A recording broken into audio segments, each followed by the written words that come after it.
Yo, Tom from Toonami here. You're listening to the UGO podcast, and I hope you all are ready, because Trailer Talk starts now. So we had a Christopher Robin movie earlier, like last year, and I didn't see it. I don't even remember it. It was based off of the real kid who's the real life inspiration for Christopher Robin. Oh. And it was about, his dad wrote the Winnie the Pooh books, and it was about how he grew up with everyone knowing who he was, considering that book was so popular back then. This is the fictional version of Christopher Robin. Okay. This is the actual, not actual Christopher the Robin, book version. the book, the one that hung out with Pooh, played by Ewan McGregor. Okay. Good choice in my opinion if you're going to pick an adult Christopher Robin. I kind of like that. He's a adult with a kind of childlike whimsy about his face that I really like, where he smiles and there's like a little mischief in it, and I kind of like it. So I think that's great casting. People have been freaking out about this trailer, and there's a understandable reason why, but I have a counterpoint, but we will watch it here. Watch the trailer first. We have to watch it here. Travis, this is your first time. It is? Okay, don't get scared super much. It's not a horror movie as much as you might think at first. I mean, I wasn't thinking that, but now I am. So let's watch this happen.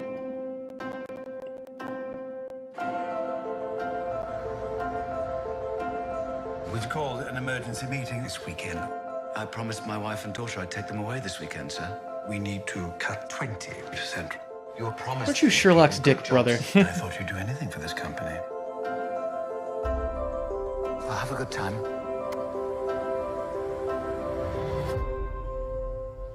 That girl in the car looked like Matilda for a second. She's not going to have a good time.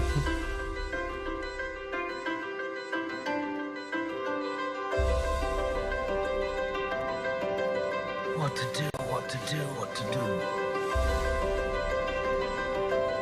What to do indeed. Pooh? Christopher Robin. I've cracked. Oh, I don't see any cracks. A few wrinkles, maybe. Well, fuck you too, Pooh. So why was I supposed to think that was a horror movie? So when he first pops up, and I had this initial reaction too, his eyes look a little weird when he first pops up, like, hey, kill them all, Christopher. It's like a little Son of Sam situation going on there. I guess. I initially got me, but this next line I here, don't see any cracks. A few wrinkles, maybe.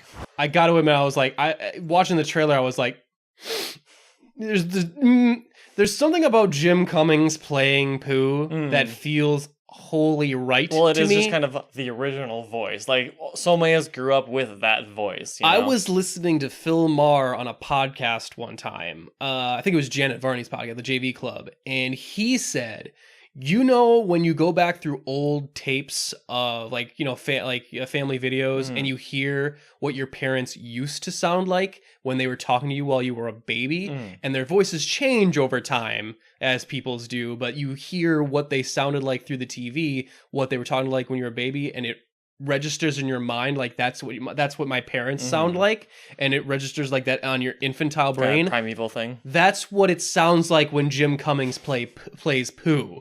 And I think that is the most accurate, description of the feeling when you hear Jim Cummings play Pooh. Like Phil Lamar nailed it. I really like. I love the fact that they're doing an adult Christopher Robin. Yeah, that's a bold choice. That's when you say a live action Christopher Robin, or a live action Christopher Robin movie, I'm thinking of just live action Pooh, and I'm like, oh man, don't do that. That sounds awful. This is more like Pan. This is more like Pan, where it's like Christopher Robin's old, he's got to deal with something, and it's like it's even left up to the audience. It's like, holy shit, am I going nuts? Am I going crazy? I finally cracked. Because the trailer doesn't really explain, but I'm assuming that Christopher Robin grew up, and he just assumes that his friends were imaginary friends. And like he grew up and he grew out of it. Like, you were just saying Pan, it was like that exact thing. And he had kind of forgot about it, and he went on to, lead a normal life. And now he's having a existential crisis, and Pooh comes out of nowhere, and it's like, what the fuck? So that's an interesting idea. That is way more like daring for a Winnie the Pooh movie than I ever thought Disney would be. Now it's all kind of a question is how they're going to do it, because this didn't show us much, obviously, just a teaser trailer. Like this is like the initial like first maybe 20 minutes of the movie is this, and then Pooh shows up, and then I'm imagining this is when the movie starts. So there is literally it's all just mystery, and I kind of like that, because I'm like, I'm very interested in where it goes from here. Does he go to the 100-acre wood? Do some of the other animals come and help him out with stuff? Like, is it just him? Like, maybe is there going to be flashbacks to him remembering stuff, or is like what's exactly the deal here? It's going to be like a Christmas story, kind of like where the different animals are going to pop out and try convincing him what's going on.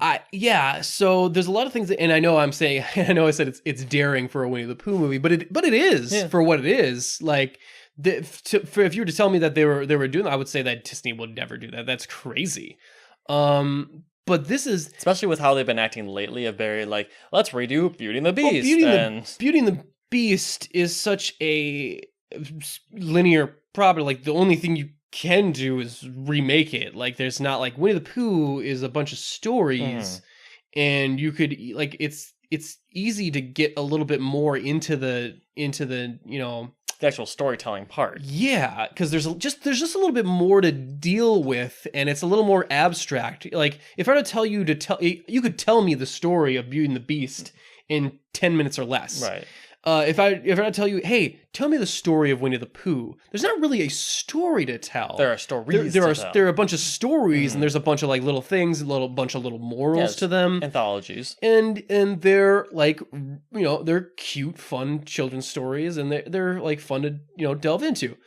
So yeah, this is if you're gonna make remake a one of your animated classics, I would go about this route. This is interesting. I'm actually interested in what this is, and of course, getting Jim Cummings to play Pooh rather than a celebrity, also cool. Definitely do that. Like, for us, no brainer. With a multi-million-dollar company with a lot of fucking money on the line, it's sometimes hard to resist the urge to go for the big name for the voice. It would have been such a bad idea, because there's so many voices. Like, there are voices other than this where anytime they change, like Harley Quinn. Yeah. Anytime it's not Tara Strong, I'm like, oh, that's not right. I don't like that. No, that's bad. If they changed Winnie the Pooh, I'd be like, the fuck is this? No, that'd be sacrilege. We would throw riots in the street. We would burn Disney to the ground. I'm not 100% sure we should continue with Pooh stories after Jim Cummings, God forbid, leaves this earth. Like, we'll just have to keep sacrificing. We will sacrifice human beings to Jim Cummings to keep him young, or for him to play. I think that it should be any actor who decides to voice act a cute character who's not actually a voice actor should be sacrificed. Will be sacrificed on the altar. So sorry, Jim Cummings. Benedict Cumberbatch is the first one to go. The last season of Sherlock was not that great, so you are on the chopping block, friend. You better hope you survive through Infinity War, because it is not looking good for you. The mouse is after him. The House of Mouse also becomes a really terrifying thing. We heard you did some animation work for Illumination. That's not directly affiliated with us. Once you could say we think you're despicable. Oh, once you join the mouse family, you never leave. Ha Why are we turning everything creepy today?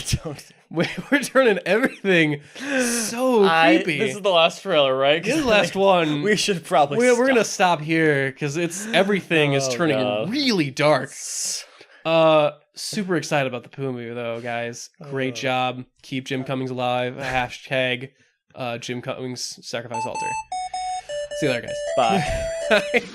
Thanks for watching. If you liked the video, make sure to hit those like and subscribe buttons. And if you're interested in checking out some of our other content, why not check out the UGO podcast on iTunes or at our webpage, unapologeticgeekout.com. And again, thanks for watching.